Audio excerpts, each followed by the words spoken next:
Mírenme a mí, aquí estoy. Una mujer que, a mis casi 70 años, creía haberlo visto y vivido absolutamente todo en esta tierra. Creía que los cimientos de mi vida, construidos con tanto sacrificio y amor, eran tan sólidos como las columnas de piedra de esta vieja y querida casa de campo. Pero uno nunca deja de sorprenderse, ¿verdad? El dolor, el más punzante y amargo, a veces no viene de los extraños o de la mala suerte, sino justo de la persona que juraste proteger con tu propia vida, tu hijo, tu sangre. Y esa es una herida que tarda en sanar, mis amores. Era un martes gris y frío. Lo recuerdo con una claridad dolorosa. 7 de la mañana en punto, la hora en que el mundo de los negocios de mi hijo ya estaba en ebullición.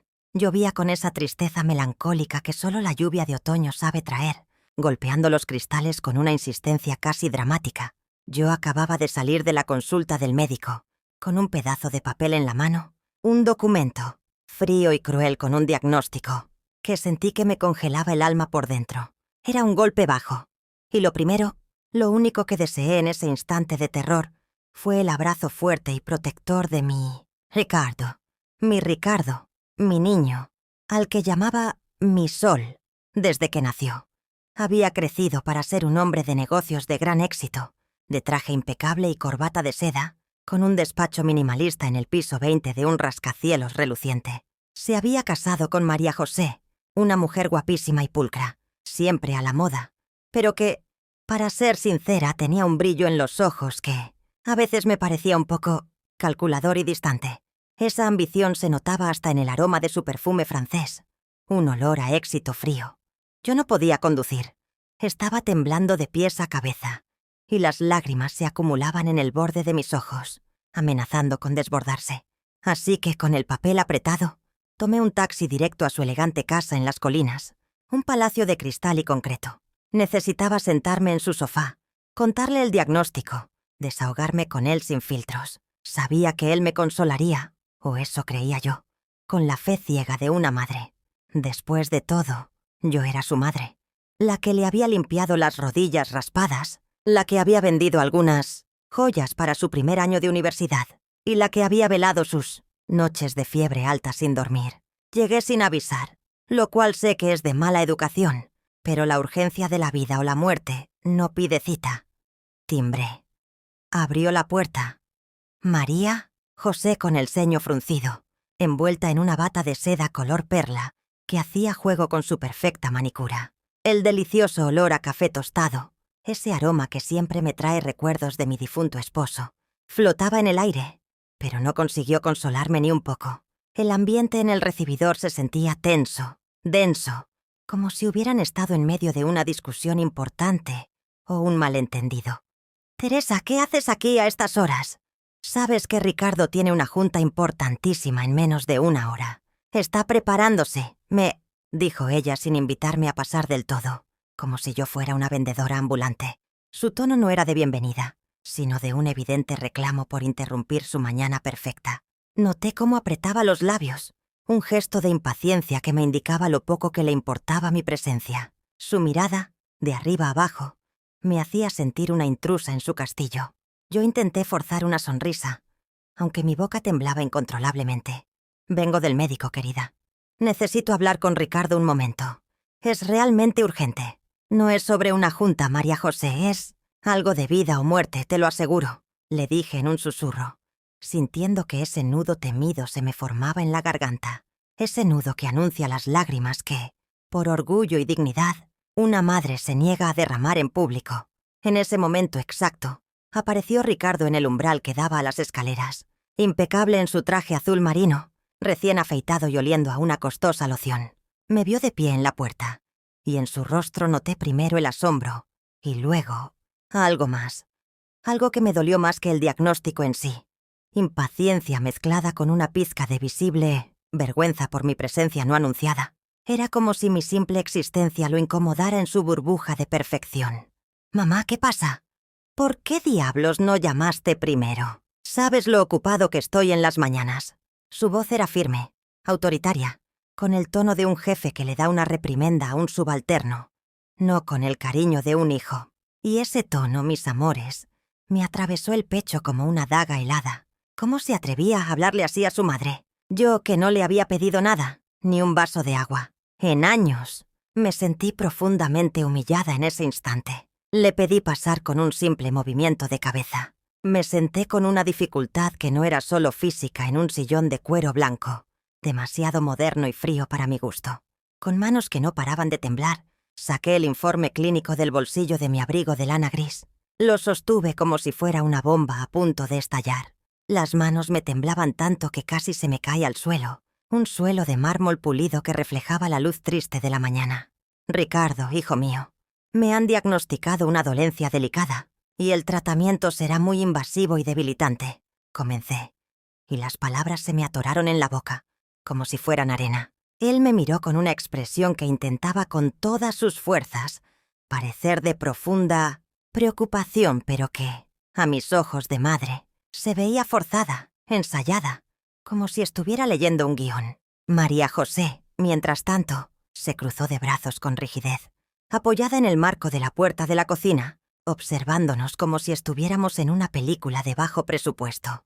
Le conté todos los detalles: la necesidad imperiosa de un tratamiento intensivo, la larga convalecencia que se avecinaba, la debilidad extrema que experimentaría y la imposibilidad de valerme por mí misma. Le expliqué que no podía recuperarme sola en mi vieja casa de 2 pisos y que por eso, con toda la vergüenza del mundo y tragándome mi orgullo, le pedí que me permitiera quedarme unas cortas semanas con ellos hasta que pudiera valerme por mí misma.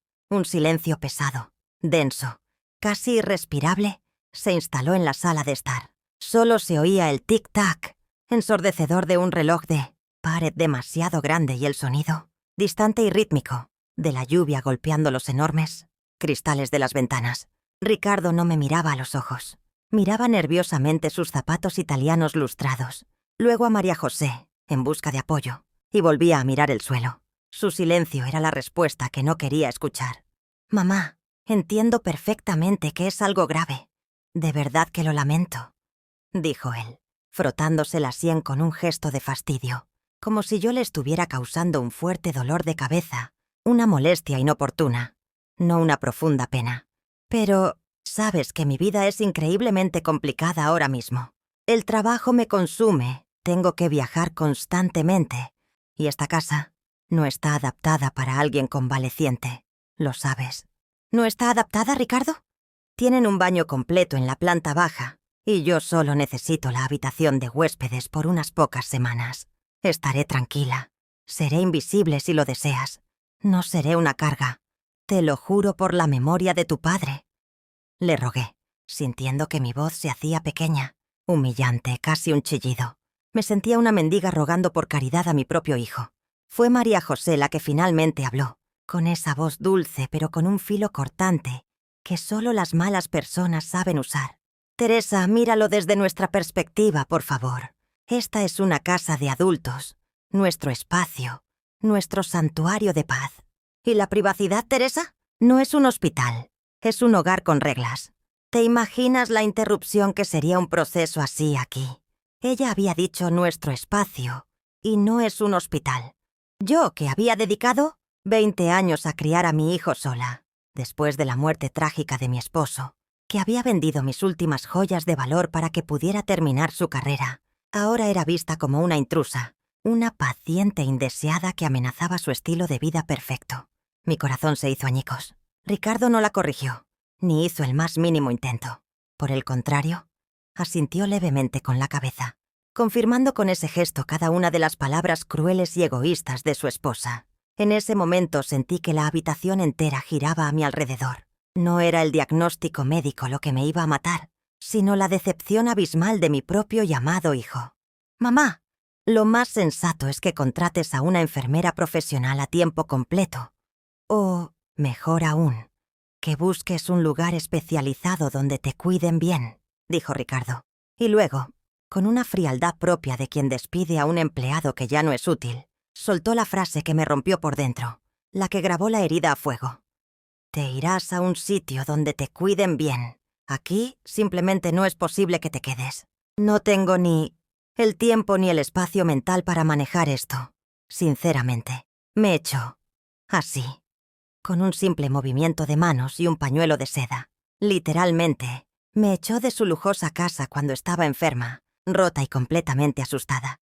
Me levanté del sillón de cuero sin decir una sola palabra más, con una dignidad que no sabía que me quedaba. El papel del diagnóstico se arrugó hasta casi romperse en mi puño apretado.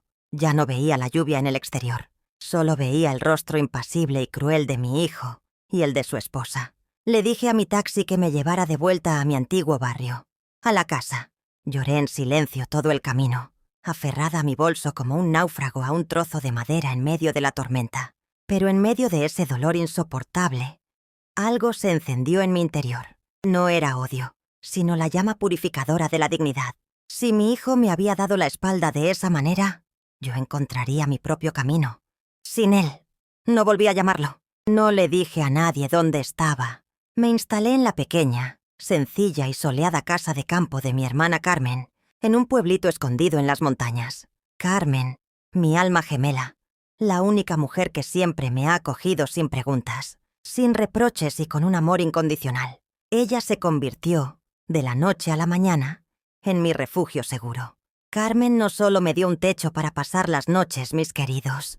Ella me dio vida, me acompañó a cada una de mis citas médicas, me sostuvo de la mano en cada pasillo frío de hospital y me abrazó con fuerza en cada agotadora sesión de quimioterapia. El tratamiento fue brutal, pero con su cariño incondicional y la fuerza que me dio la rabia digna, empecé a recuperarme, lentamente, pero con paso firme y decidido. Mientras mi cuerpo poco a poco sanaba, mi corazón, inevitablemente, se endureció un poco. No era un rencor venenoso, sino más bien una especie de protección visceral. Me di cuenta de que mi hijo Ricardo no era el hombre noble que yo creía conocer. El dinero fácil, la ambición desmedida y esa vida de rascacielos lo habían transformado en un perfecto extraño, un hombre sin alma. Los meses pasaron volando. Mi cabello, que había perdido en el proceso, comenzó a crecer de nuevo, débil al principio, luego más fuerte y canoso, como una bandera de supervivencia. Volví a reír con ganas. Mi vida ahora era sencilla y plena. Jardinería con Carmen, largas charlas bajo el sol del mediodía y el silencio curador de la naturaleza. Y de Ricardo, ni una sola noticia, ni una llamada, ni un mensaje. Sabía que él me buscaba. Lo supe por una amiga en común que me llamó para tantear el terreno, con una voz llena de lástima. Pero yo fui tajante con ella.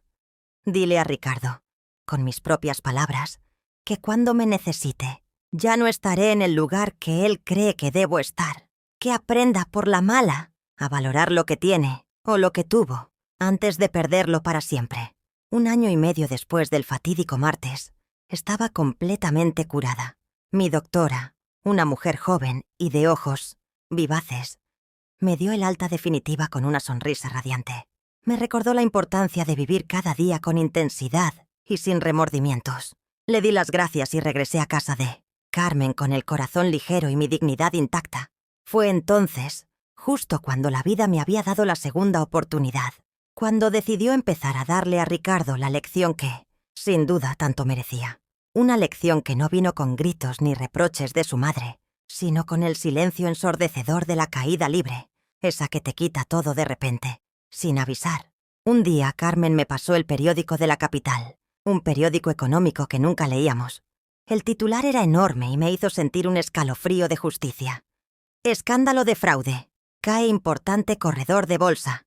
Y justo debajo, la foto de mi hijo Ricardo, con el rostro serio y la mirada perdida, entrando a un juzgado.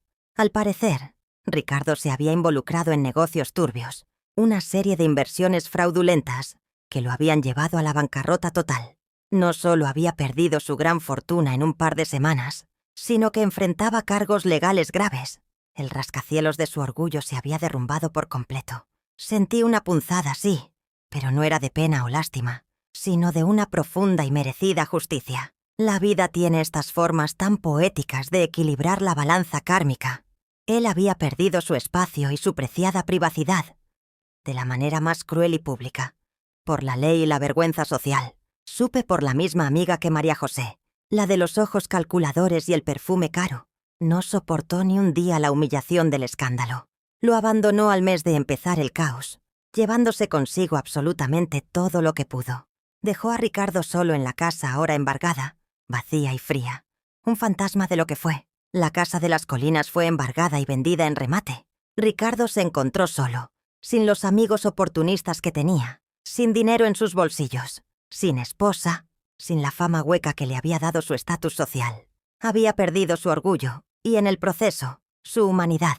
Alguien piadosamente le pasó mi dirección y la de Carmen. Un día, mientras yo podaba unas rosas viejas, escuché un carro viejo, destartalado y ruidoso, frenar bruscamente frente a la cerca de la casa de Carmen. Y allí estaba él, mi Ricardo, pero no el de antes.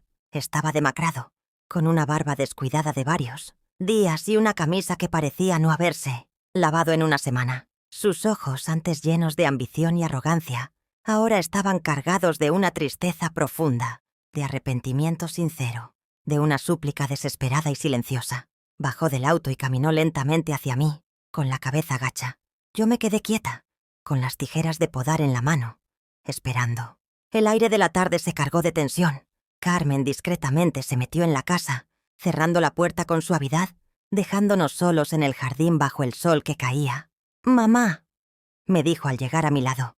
Su voz era apenas un hilo, roto y tembloroso, muy diferente al tono de jefe que recordaba. «Mamá, por favor, perdóname». Y entonces se derrumbó por completo.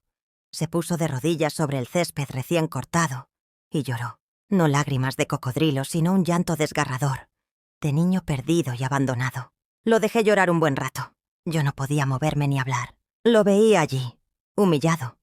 Pero mi corazón no se conmovía de inmediato. Me había curado físicamente, sí, pero la cicatriz de su cruel rechazo seguía allí, latiendo y doliendo. No era fácil, mis amores, olvidar el día que me echó sin piedad. Cuando logró calmarse, me contó todo con detalle. La soledad aplastante, la traición dolorosa de María José, la vergüenza pública, el miedo paralizante a la cárcel. Me dijo que lo había perdido todo, absolutamente todo, y que yo era su última esperanza, el último puerto seguro que le quedaba en este mundo cruel.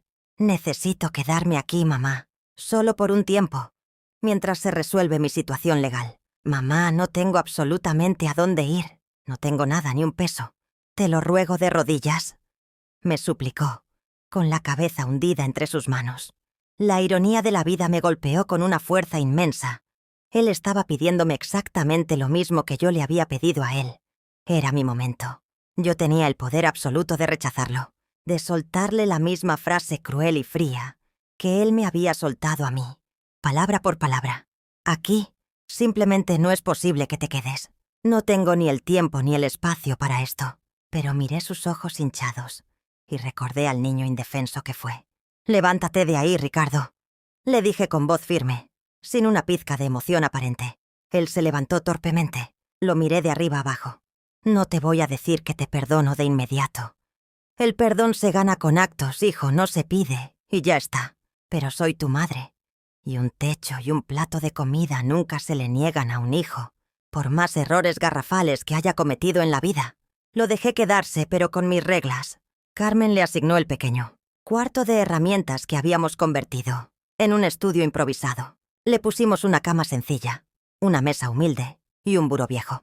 Nada de lujos, nada de alfombras persas. Solo lo esencial, la pura necesidad. Al principio Ricardo estaba completamente perdido.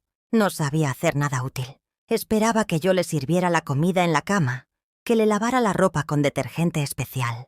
Como si la casa de campo de Carmen fuera un hotel de 5 estrellas. Esperaba el trato de jefe de empresa que siempre había tenido.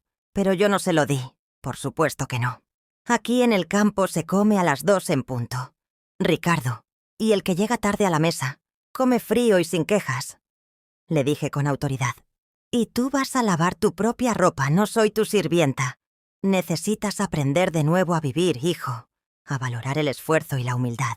Y así, mis queridos, comenzó la verdadera lección de vida. Lo puse a trabajar sin descanso en el jardín de Carmen. Él, el corredor de bolsa que manejaba millones, con sus manos delicadas llenas de tierra, sudando bajo el sol implacable, plantando tomates y podando árboles frutales. Al principio refunfuñaba y se quejaba, pero poco a poco lo vi transformarse. El trabajo duro y manual lo obligó a dejar de pensar obsesivamente en su desgracia y a enfocarse en algo útil, en la belleza tangible de crear algo con sus propias manos. Vi cómo sus músculos se fortalecían, cómo sus manos se volvían ásperas y callosas, cómo su alma se calmaba. Empezó a hablar de nuevo, pero no de acciones ni de números de la bolsa, sino de la tierra fértil, de los pájaros que cantaban al amanecer, de la comida sencilla y deliciosa que preparaba Carmen. Una noche de luna llena, lo vi mirando el cielo estrellado, con una paz interior que hacía años que no veía en su rostro. 6 largos meses estuvo en el campo, 6 meses de silencio meditativo, de trabajo honesto, de humildad forzada. Yo lo observaba desde lejos y notaba el cambio real. Ya no era el hombre arrogante y altivo de antes. Era un hombre que había sido quebrado y que estaba aprendiendo a reconstruirse desde cero, con los cimientos de la sencillez. Un día estaba yo regando mis flores y él se acercó con una tacita de café recién hecho, caliente y humeante. «Mamá, ¿puedo hablar contigo un momento, a solas?», me preguntó, con una deferencia que me sorprendió gratamente. Me senté en el banco de piedra que mi esposo había construido y lo invité a sentarse a mi lado. Me dijo con voz pausada: «Mamá, he estado pensando mucho en mi vida. Recuerdo perfectamente el día que viniste a mi casa, el olor a café, la lluvia cayendo, tu miedo palpable, y recuerdo la forma horrible en que te rechacé. No tengo perdón por eso ni lo merezco». Sus ojos se llenaron de lágrimas de nuevo, pero esta vez eran lágrimas de verdadero dolor y arrepentimiento. «Tu enfermedad curiosamente te hizo fuerte, mamá. Te curó el cuerpo y te dio perspectiva de vida. A mí, mi riqueza me enfermó el alma. Me hizo un monstruo egoísta. Me cegó al punto de echar a mi propia madre enferma. Lo siento tanto, con todo mi corazón. Ese hombre de traje no era yo», me dijo, y me tomó la mano áspera con suavidad. Fue la primera vez, después de todo lo ocurrido, que sentí que el rencor se disipaba por completo. Él ya no era el hombre que me había herido. La vida, a través de la pobreza y la soledad más absoluta, lo había despojado de la máscara de arrogancia y había dejado al descubierto al niño, que yo había amado incondicionalmente, mi verdadero hijo. Lo miré con el sol en la cara y sonreí. «Hijo, ese día tú me enseñaste lo que no eras. Y la vida, al quitarte todo, te enseñó lo que sí eres. Un hombre que necesita volver a sus raíces. El perdón está en camino, Ricardo. Pero primero, debes perdonarte a ti mismo y aceptar tu nueva vida». Poco después, sus asuntos legales finalmente se resolvieron. Lo multaron fuertemente. Le confiscaron casi todo lo que le quedaba. Pero no iría a la cárcel. Era libre, pero no tenía dónde caerse muerto, como se dice en el pueblo. Y lo más importante, no quería volver a su antigua vida vacía. «Mamá, quiero quedarme aquí, contigo y con la tía Carmen. Voy a buscar un trabajo estable, cualquier cosa. No necesito lujos, solo paz y un propósito», me dijo. Y esa declaración me llenó de una paz inmensa. Mi hijo había regresado de verdad, no solo en cuerpo, sino en espíritu y corazón. Encontró trabajo en un vivero cercano, a solo unos kilómetros. Le encantaba la tierra, las plantas. Había descubierto su verdadera vocación en la sencillez. Yo y Carmen estábamos inmensamente felices de tenerlo cerca. Comíamos juntos, hablábamos de tonterías, reíamos con ganas. La vida sencilla y tranquila era buena de nuevo. Un año después de su llegada, Ricardo ya no solo trabajaba en el vivero, sino que había empezado a estudiar horticultura y botánica por correspondencia. Había encontrado su verdadera pasión en la naturaleza. El dinero ya no era el motor de su vida, sino la creación, el contacto con la vida vegetal. Yo seguía viviendo con Carmen, pues me había acostumbrado a la vida tranquila y al clima suave del campo. Había vendido mi antigua casa y ahora me sentía más feliz que nunca, con mi hermana y mi hijo cerca, en completa paz. Un día cualquiera, estaba yo ordenando unos viejos papeles en una caja de cartón que había estado guardada en el ático de Carmen durante muchísimos años. Eran documentos de mi difunto esposo, Juan, el padre de Ricardo. Documentos que nunca antes había tenido el valor o la necesidad de revisar. Mi esposo Juan había muerto joven en un accidente. Yo era muy joven y solo me enfoqué en criar a Ricardo con dignidad y salir adelante, sin mirar atrás. Pero ahora, con la vida más tranquila, sentí una curiosidad profunda por su pasado. Encontré cartas de amor viejas, fotos de juventud y una carpeta grande con un sello notarial que decía con letras grandes: Última voluntad y testamento. Confidencial. Pensé para mí: esto debe ser lo mismo que revisamos con el abogado de la familia hace tantos años, lo que usó Ricardo para la universidad. Lo abrí, y mis amores, lo que encontré allí adentro no era el testamento que yo conocía. El abogado de la familia nos había dicho que Juan solo había dejado la casa vieja y un pequeño seguro de vida. Pero este documento, fechado un año después del que yo conocía, era diferente. Era un codicilo, una adición notarial al testamento original. Y la caligrafía de Juan era inconfundible, firme y elegante, como siempre fue. Lo leí lentamente, y mi respiración se detuvo en seco. Mi esposo, Juan, había sido mucho más previsor, mucho más sabio de lo que yo jamás imaginé. Había temido que nuestra familia no estuviera emocionalmente preparada para manejar una gran fortuna si llegaba de repente. Por eso me explicaba con su puño y letra en una nota adjunta. Había creado un fideicomiso secreto, un fondo de inversión manejado por un abogado de su extrema confianza, que debía activarse y revelarse solo bajo ciertas condiciones muy específicas. La condición que Juan había puesto para liberar el dinero era clara y conmovedora.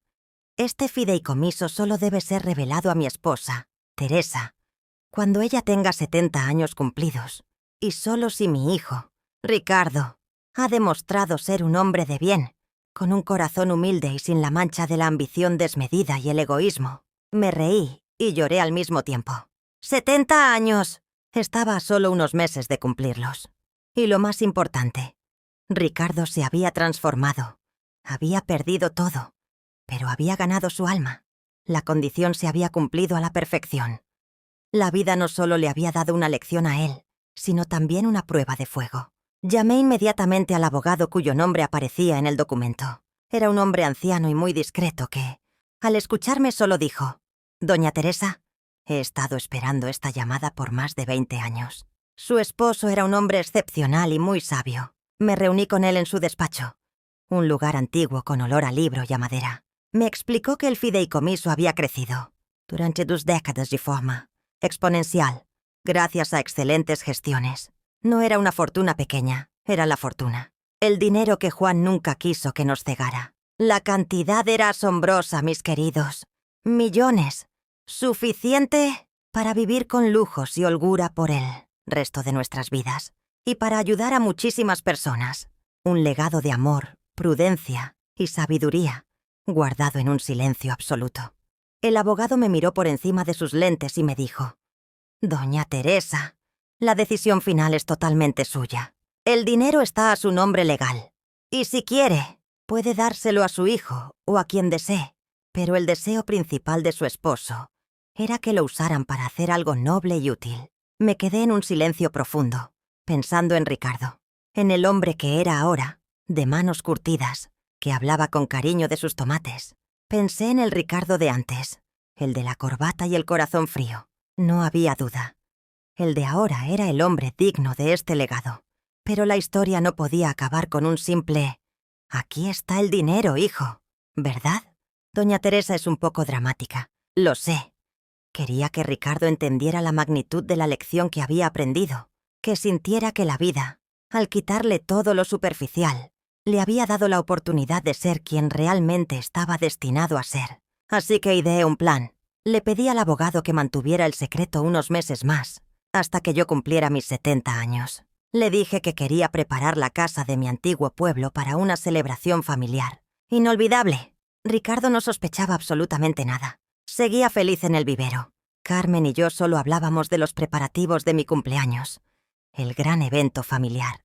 Invitamos a todos: tíos, primos, amigos de la infancia y vecinos del pueblo. Finalmente llegó el gran día. Yo estaba radiante, con un vestido nuevo y mi pelo blanco, fuerte y brillante. Ricardo se veía guapísimo, aunque sus manos seguían ásperas y su piel bronceada. Me trajo el regalo más hermoso, un ramo de flores que él mismo había cultivado, con una tarjeta que decía: «Gracias por la segunda oportunidad, mamá. Te amo».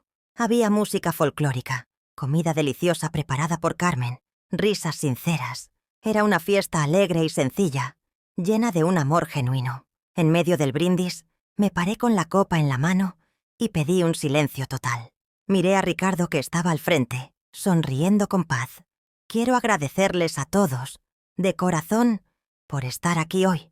Hoy cumplo 70 años y estoy sana, feliz y en paz.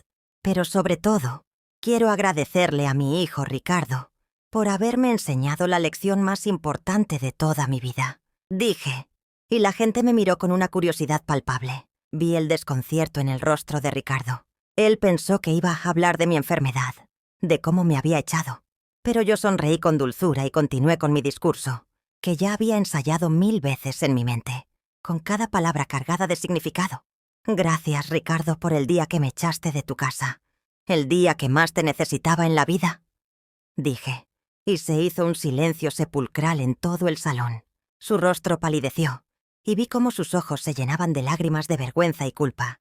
Gracias a ese día horrible, continué, con la voz firme pero cargada de una emoción sincera, aprendí que yo no necesitaba una casa grande y lujosa, sino un hogar, que no necesitaba lujos y alfombras, sino el cariño incondicional de mi hermana Carmen, que me acogió sin preguntar. Pero sobre todo, Ricardo, ese día me hiciste ver que la verdadera riqueza no estaba en tu cuenta de banco de millones, sino en el corazón, y que la ambición te había robado el alma. Por eso, cuando la vida te quitó todo, te dio la oportunidad de volver a ser tú, el hombre noble y sensible que siempre fuiste. Me acerqué a él, lo abracé fuerte, lo abracé por 20 años de silencio.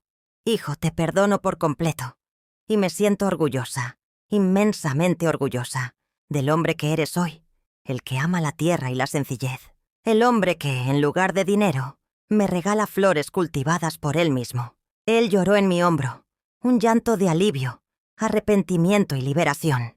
Toda la gente aplaudía conmovida, sin entender completamente la historia que se ocultaba. Yo lo solté y le sequé las lágrimas con mi dedo pulgar. Ahora bien, dije, elevando la voz de nuevo, con un tono de misterio que a mí misma me emocionaba. Juan, tu padre, un hombre extraordinariamente sabio, dejó algo para este momento, algo que estuvo guardado, esperando el día en que su hijo demostrara ser digno de ello. Ricardo me miró con asombro en sus ojos. Mamá, ¿de qué me estás hablando? Papá solo dejó la casa vieja y un seguro de vida pequeño, me dijo con incredulidad. Yo sonreí con mi secreto. No, mi amor. Tu padre no confió en el hombre de corbata, pero confió plenamente en el jardinero que eres hoy. Pedí a todos que me siguieran a una pequeña sala aparte.